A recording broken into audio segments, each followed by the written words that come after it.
¿Qué haríamos nosotros? ¿Qué sería de nosotros? Muy bien. El contexto de la profecía en Isaías 9 es un escenario de desastre. Israel estaba pasando por un tiempo de crisis. Isaías habla de un tiempo de aflicción en el mismo primer versículo del pasaje. Una aflicción que Israel había ocasionado debido a su idolatría y debido a su incredulidad. Hay otro profeta, el profeta Jeremías, que ejerció su ministerio unos 60 años después de la muerte de Isaías. Y Jeremías describió, usando un lenguaje muy fuerte, la situación de veras dramática por la que atravesaba el pueblo de Dios y que tristemente y finalmente los llevó a ser destruidos por sus enemigos.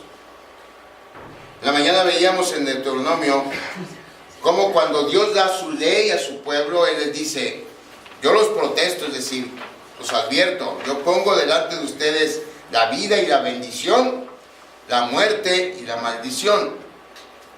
Y de ustedes va a depender qué va a venir sobre su pueblo. Y eso va a depender de si obedecen o no obedecen a la ley de Dios. Sabemos cómo termina, tristemente para el pueblo del norte sobre todo, es su empecinamiento en quebrantar la ley de Dios. Pero cuando Jeremías está describiendo la situación por la que atravesaba el pueblo de Israel, específicamente el reino del sur, el reino de Judá, él lo hace de una manera muy gráfica y muy dura. Vamos a leer Jeremías 8. Y nada más voy a leer 6 versículos y eso nos va a dar una idea de lo que estaba pasando en Israel. Jeremías 8, del 8 al 13.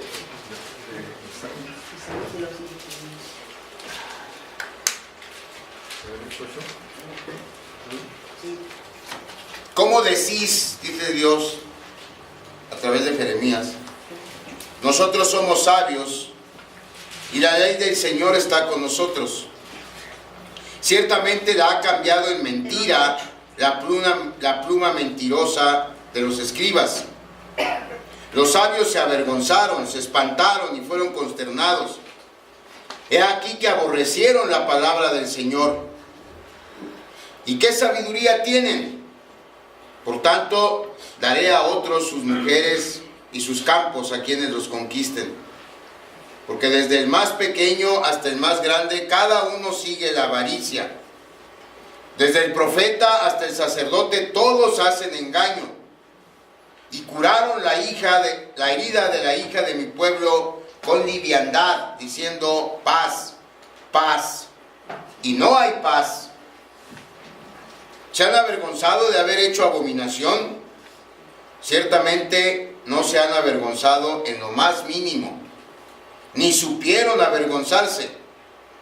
Caerán, por tanto, entre los que caigan. Cuando los castigue, caerán, dice el Señor. Los cortaré del todo, dice el Señor. No quedarán uvas en la vid, ni higos en la higuera. Y se caerá la hoja, y lo que les he dado pasará de ellos. Es decir, la corrupción y la idolatría y la incredulidad había alcanzado tal grado en el pueblo de Israel que todo el mundo era incrédulo, todo el mundo era idólatra. Por eso Isaías inicia su pasaje en el capítulo 9 hablando de oscuridad, hablando de angustia, hablando de aflicción, porque eso era el entorno que predominaba en el pueblo de Israel. Y ante ese panorama tan oscuro y tan dramático y tan grave, ¿cuál iba a ser la respuesta de Dios? Debemos entender que la situación en la que estaba Israel, ellos mismos la habían ocasionado. Ellos mismos se habían empecinado en hacer su voluntad y en ignorar a Dios. Y estando en esa situación ahora culpaban a Dios. Y eso es lo que nos pasa siempre. Queremos hacer nuestra voluntad, queremos hacer las cosas a nuestra manera de ver, queremos nosotros decir qué está bien y qué está mal, y como no es así, por mucho que queramos, es decir, Dios sigue siendo soberano, Dios sigue siendo y teniendo el control de todo, a pesar de que lo creamos o no. Y entonces cuando Él trae el juicio sobre nuestras acciones, lo primero que hacemos es echarle la culpa a Dios. Nos va mal porque obramos mal, porque tomamos malas decisiones, porque nos olvidamos de Dios. Y la primera reacción natural nuestra es echarle la culpa a Dios. Pero Dios está tan lleno de gracia y tan lleno de amor, que a pesar del juicio que trae sobre nuestro pecado, nunca nos deja solos. Nunca nos deja en esa condición de condenados y de enjuiciados justamente por nuestras acciones. Siempre en medio del juicio hay un mensaje de esperanza. Y esa es la situación aquí en Isaías 9. La respuesta a Dios a ese tiempo de oscuridad del que habla Isaías en el primer versículo es un mensaje de esperanza. Igual que cuando en medio de la maldición por el pecado y sus terribles consecuencias allá en Génesis 3, Dios promete un Salvador que aplastará la cabeza de la serpiente.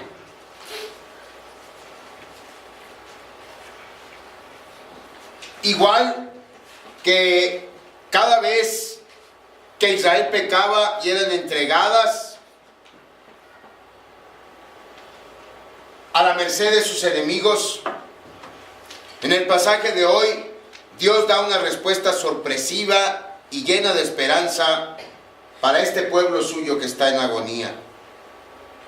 ¿Cuál era la situación concreta del pueblo de Israel? Él estaba rodeado por naciones más fuertes que él, que querían conquistarlo, que querían devorarlo. Y encima estaban siendo guiados, o tenían como rey a una persona que no tenía el más mínimo temor de Dios.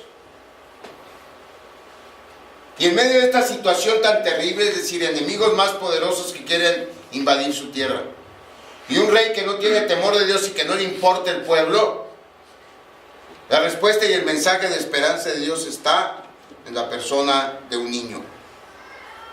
Un niño. Versículo 6 dice, no, en el contexto se dice, no va a haber siempre oscuridad, no va a haber siempre aflicción. ¿Por qué? Versículo 6, porque un niño nos es nacido, hijo nos es dado, el principado sobre su hombro, y se llamará su nombre admirable, consejero, Dios fuerte, Padre eterno, príncipe de paz.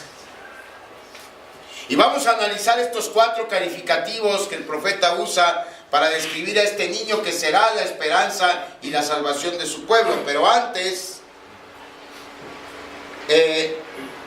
debemos notar 2 cosas. Primero, que el rescate de Israel vendrá de un niño que nació para ellos, que actuará en favor de ellos. Isaías 9:6 dice, porque un niño nos es nacido, un niño nos es dado, es decir, a nosotros.